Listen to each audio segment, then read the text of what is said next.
Doctor எனக்கு இடுப்புல இருந்து கால் வரைக்கும் நரம்பு இழுத்து பிடிக்கிற மாதிரி இருக்கு டாக்டர்.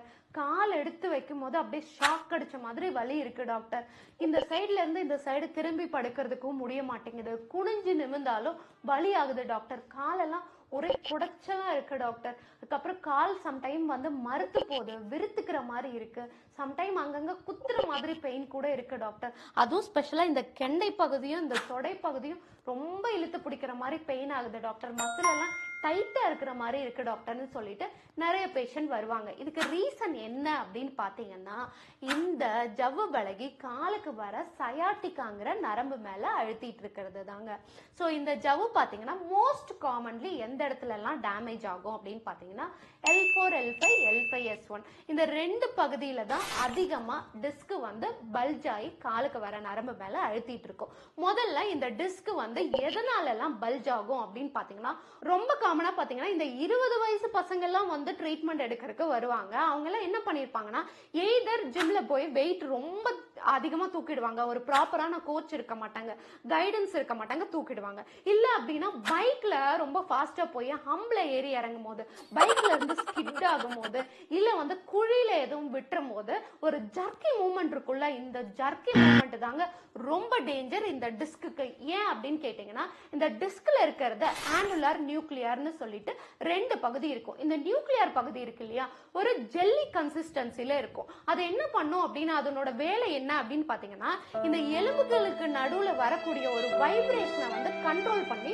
ஒரு சோஃபா மாதிரி ஒரு குஷன் மாதிரி நம்ம பாடியை வச்சிருக்கிறது அதனோட மெயின் வேலையே பாத்தீங்கன்னா. சோ அது என்ன பண்ணும் அப்படின்னு பாத்தீங்கன்னா, ஒரு ரொம்ப அதிகமா ஜர்க்கு கொடுக்கும் போது ரொம்ப ஓவரா அது வந்து பிதுங்கறதுக்கான சான்ஸ் இருக்கு. அது பிதுங்கி ஒரு இடத்துல இந்த அவுட்டர் லேயர் இருக்கும் ஜவ்வுக்கு, அதை நான் இமேஜஸ்ல காமிக்கிறேன். இந்த அவுட்டர் லேயர்ல பாத்தீங்கன்னா ஒரு கீரல் மாதிரி ஒரு கிழிஞ்ச மாதிரி வரும், ஆனுலார் டேர் அப்படின்னு சொல்லுவோம். அந்த மாதிரி டேர் ஆகும் போது உள்ள இருக்கக்கூடிய அந்த நியூக்ளியஸ் வாட்டர் கன்சிஸ்டன்சில இருக்கு இல்லையா, ஜெல்லி மாதிரி, அது என்ன பண்ணோம்னா கொஞ்சம் கொஞ்சமா வெளியில வர ஆரம்பிக்கும். சில பேத்துக்கு டக்குன்னு அது வந்து நல்லாவே ப்ரொலாப்ஸ் ஆயிடும். சில பேத்துக்கு பாத்தீங்கன்னா அவங்களுடைய வேலை காரணமாக, அதாவது இப்ப குனிஞ்சிட்டே வேலை செய்யறாங்க அப்படின்னா கழுத்து அதிகமா அஃபெக்ட் ஆகும். ரொம்ப கீழே குனிஞ்சிட்டே வேலை செய்யறாங்க, அதாவது இந்த தோட்ட வேலை எல்லாம் பாத்தீங்கன்னா ரொம்ப குனிஞ்சிட்டே பண்ணணும். அதே போல இந்த வீட்டு வேலைக்கெல்லாம் போறோம், கூட்டுறோம், துடைக்கிறோம் அப்படிங்கும் போது நல்லா கீழே குனிஞ்சு பண்ணும்போது பேக்ல இருக்க டிஸ்க் வந்து கொஞ்சம்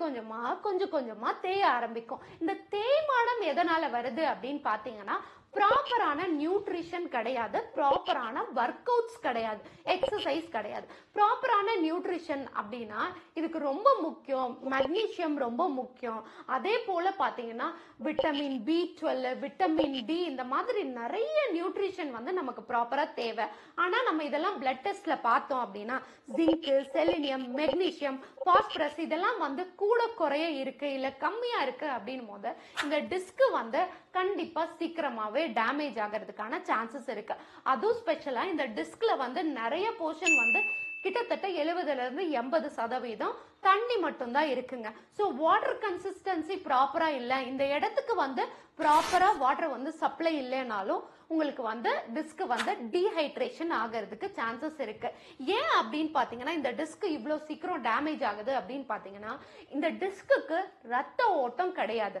இது வந்து ஒரு ஏவாஸ்குலர் பார்ட் அப்படின்னு சொல்லுவோம். அதாவது ரத்த ஓட்டம் இல்லாத உறுப்பை தான் நம்ம இந்த மாதிரி சொல்லுவோம். அப்படி ரத்த ஓட்டம் இல்லைன்னா நமக்கு என்ன அங்க சப்ளை ஆகுதுன்னு பாத்தீங்கன்னா, நியூட்ரிஷன் அதிகமா சப்ளை ஆகும். நியூட்ரிஷன் அதிகமா சப்ளை ஆகக்கூடிய இடங்கள்ல பிளட் கிடையாது அப்படின்றப்போ ப்ராப்பரான நியூட்ரிஷன் இருந்தா மட்டும்தான் அது வந்து ஹெல்த்தியா மெயின்டைன் பண்ண முடியும். நமக்கு அடிக்கடி வர பிரச்சனைகள் எல்லாம் யோசிச்சு பாருங்களேன். நிறைய பேத்துக்கு யார கேட்டாலும் முடி உதிருதுன்னு சொல்லுவோம்ல, இந்த முடிக்கு பாத்தீங்கன்னா ரத்த ஓட்டம் கிடையாதுங்க.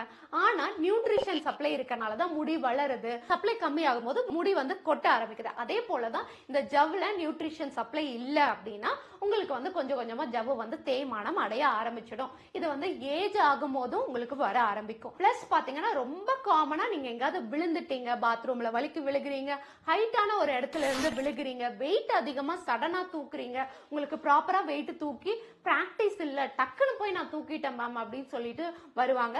சோ இந்த மாதிரி பேஷண்ட்ஸ்க்கு தான் இந்த ஜவ்வு விலகி போய் காலுக்கு வர நரம்பு மேல அழுத்திட்டு இருக்கோம். டாக்டர் இதுக்கு சர்ஜரி தான் நம்ம பண்ணணுமா டாக்டர் அப்படின்னு கேட்டீங்கன்னா கிடையாதுங்க. நம்ம சர்ஜரி இல்லாமலே ப்ராப்பரா ட்ரீட்மெண்ட் கொடுத்தீங்கன்னா ஒரு 6 to 1 இயர்ல கம்ப்ளீட்டாவே பெட்டர் ஆயிடும். ஆனா 6 to 1 இயர் வரைக்கும் நீங்க ட்ரீட்மெண்ட் எடுக்கணுங்கிறது கிடையாது. அதை கரெக்டா ஃபாலோ பண்ணீங்கனாலே போதும். ஒரு 14 days to ஒரு 21 days ப்ராப்பரா நம்ம டயட் இருந்து ப்ராப்பரான ஒர்க் அவுட்ஸ் எல்லாம் கொடுத்து கொஞ்சம் கூட ப்ராப்பரா ட்ரீட்மெண்ட்ஸ் எல்லாம் கொடுத்தோம்னா அந்த டிஸ்க் வந்து ஓரளவுக்கு சுருங்க ஆரம்பிக்கும். டாக்டர் டிஸ்க் சுருங்காதுன்னு சொல்றாங்களே அப்படின்னு கேட்டீங்கன்னா நம்ம முடி வெட்டினா வளருது இல்லையா, அதே போலதான் டிஸ்க் டேமேஜ் ஆயிடுச்சுன்னா கண்டிப்பா சரியாகுங்க. இது வந்து நான் சொல்லல, ரிசர்ச்லயே ப்ரூவ் பண்ணிருக்காங்க. சோ ஏன்னா அங்க நியூட்ரிஷன் சப்ளை இருக்கு, அந்த சப்ளை இருக்கிறதுனால டெஃபினெட்லி வந்து டிஸ்க் வந்து சரியாயிடும். சோ ஆனா சரியாகணும்னா என்ன மாதிரி எக்ஸசைஸ் எல்லாம் பண்ணணும் அப்படிங்கிறது ரொம்ப ரொம்ப முக்கியம். ஏன் அப்படின்னு பாத்தீங்கன்னா இந்த டிஸ்க் வந்து உங்களுடைய வலது காலுக்கு வர நரம்பு அழுத்திட்டு இருக்கா இல்ல உங்களுடைய இடது காலுக்கு வர நரம்பு அழுத்திட்டு இருக்கா, அதாவது ஜவ்வு பிதுங்கி இந்த பக்கம் அழுத்திட்டு இருக்கா இல்ல இந்த பக்கம் அழுத்திட்டு இருக்கா, இல்ல ரெண்டு காலுக்கும் நரம்பு சப்ளை ப்ராப்பரா வராத மாதிரி சென்ட்ரல் ப்ரொட்ரூஷன் சொல்லுவோம். அதை நான் உங்களுக்கு இமேஜஸ்ல காமிக்கிறேன். அந்த மாதிரி அழுத்திட்டு இருக்கா அப்படிங்கறத நம்ம பார்த்துட்டு அதுக்கேத்த மாதிரி எக்ஸசைஸ் பண்ணா மட்டும்தான் உங்களுக்கு இதுல இருந்து ரிலீஃப் கிடைக்கும். நீங்க ஒரே மாதிரி பேட்டர்ன் எக்ஸசைஸ் வந்து பண்ணிட்டு இருந்தீங்கன்னா கம்ப்ளீட் ரிலீஃப் கிடைக்கிறது ரொம்ப ரொம்ப கஷ்டங்க. என்னடா இது நம்ம ஒர்க் அவுட் பண்றோம் எக்ஸசைஸ் எல்லாம் பண்றோம் இருந்தாலும் பெயின் சரியாக மாட்டேங்குது, நம்ம வந்து பிசியோதெரபிஸ்ட் கிட்ட போனோம் ட்ராக்ஷன் எடுத்தோம் இருந்தாலும் சரியாக மாட்டேங்குது அப்படின்னு சொல்றதுக்கு ரீசன் என்னன்னா இதனோட டெப்தான ஒரு நாலேஜ் இருக்கிற பர்சன் கிட்ட போனா மட்டும்தான் உங்களுக்கு கரெக்டா சரியாகுங்க. ஏன்னா இந்த டிஸ்க் பல்ஜ்ல நிறைய ஸ்டேஜஸ் இருக்கு, நிறைய வகையில அது வந்து டிஸ்க் ஓவராலும் விலகி போகலாம், ஓவரா டிஸ்க் பல்ஜ் ஆகலாம், யூனிவர்சல் பல்ஜ் அப்படின்னு சொல்லுவோம், இல்ல வந்து சென்ட்ரல் கெனால் ப்ரொட்ரூஷன் இருக்கலாம், இல்ல நியூரல் ஃபெராமினல் ப்ரொட்ரூஷன் இருக்கலாம்.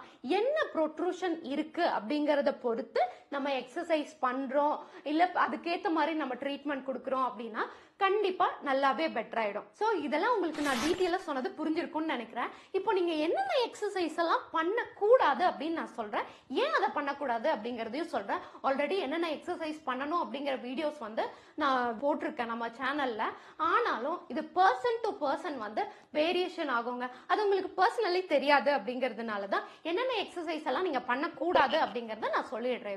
இப்ப பாத்தீங்கன்னா நிறைய பேர் என்ன பண்ணுவாங்கன்னா இந்த தலையும் நெஞ்சு பகுதியும் தூக்க சொல்லுவாங்க. இப்படி மெதுவா தூக்குனா உங்களுக்கு வந்து ஜவ் விலகிறது வந்து சரியாயிடும், அதனால இந்த எக்ஸசைஸ பண்ணணும்னு சொல்லுவாங்க. ஆனா இங்க என்ன நடக்குதுன்னு உங்களுக்கு காமிக்கிறேன் பாருங்க. இப்ப இந்த டிஸ்கோட ஷேப் பாருங்க, நார்மலா படுத்திருக்கும் போது இந்த ஷேப்ல இருக்கு. இப்ப மெதுவா உங்களோட தலையும் நெஞ்சு பகுதியும் தூக்கணும். இப்ப நார்மலி இப்படி இருக்கா, இப்ப அவங்க லிஃப்ட் பண்ணும்போது பாருங்களேன் அது அப்படியே சுருங்கி போயிடுதா. இது சுருங்கும் போது கண்டிப்பா வந்து இது மேல பிதுங்க ஆரம்பிக்கும். ஸோ அதனால மேக்சிமம் நான் என்னோட பேஷண்ட்ஸ்க்கு வந்து பார்த்தீங்கன்னா இந்த எக்ஸசைஸ் வந்து நான் சொல்றது கிடையாது. அதிகமாக தேவைப்படும் போது அவங்க டிஸ்க் வந்து நல்லாவே பெட்டர் ஆயிடுச்சு அப்படின் போது தான் நான் இதை சொல்வேன். நார்மலி டேமேஜ் ஆயிருக்க டிஸ்க்கு வந்து இந்த மாதிரி எக்ஸசைஸ் நான் கொடுக்கறது கிடையாது. ஸோ டாக்டர் ஏன் டாக்டர் அப்போ இந்த எக்ஸசைஸ் எல்லாரும் செய்ய சொல்றாங்க அப்படின்னு கேட்டோம்னா முன்னாடி எல்லாரும் என்ன நினைச்சிட்டு இருந்தாங்கன்னா இதை செய்யும் போது இந்த ஸ்பைனல் கெனால் இருக்கு இல்லையா அது வந்து ஓப்பன் ஆகும், அதுக்கு வந்து ஒரு ஃப்ரீ ஸ்பேஸ் கிடைக்கும் அப்படின்னு சொல்லிட்டு. பட் ஆனால் ரீசெண்டா இருக்கிற எல்லா ரிசர்ச்லயே என்ன சொல்றாங்க அப்படின்னு பார்த்தோம்னா இது நல்லா நிமிரும் போது, அதாவது நம்ம இப்படி பண்ணும் போது என்ன ஆகும்னா இந்த டிஸ்க் இன்னும் கொஞ்சம் கூட இந்த இடத்த போய் கம்ப்ரெஷன் பண்ண ஆரம்பிக்கும். இந்த கெனாலோடைய டயாமீட்டர் வந்து அப்ப கம்மியாக ஆரம்பிக்கும்.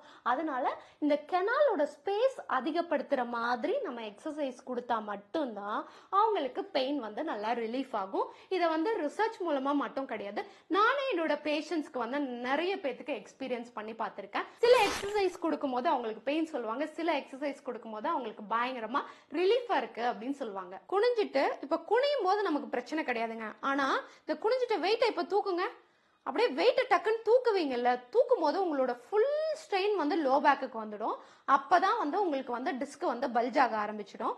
இது ஏன் டாக்டர் ஒரு சைடு மட்டும் பெயின் ஆகுது அப்படின்னு கேட்டீங்கன்னா இப்ப இதே வெயிட்டை வந்து ஒரு சைடா தூக்குறாங்கன்னு வச்சுக்கோங்களேன். இப்ப வந்து கீழே குனிஞ்சு வெயிட்டை நல்லா தூக்குங்க. இப்படி தூக்கும் போது பாத்தீங்கன்னா அவரோட மொத்த பேலன்ஸும் ஒரே ஒரு சைடு இருக்கு. இந்த பொசிஷன்ல பாத்தீங்கன்னா இந்த சைடு வந்து அதிகமா சுருங்கி இருக்கு. ஸோ இந்த கால் வந்து அதிகமா அஃபெக்ட் ஆகிறதுக்கான சான்ஸ் இருக்கு.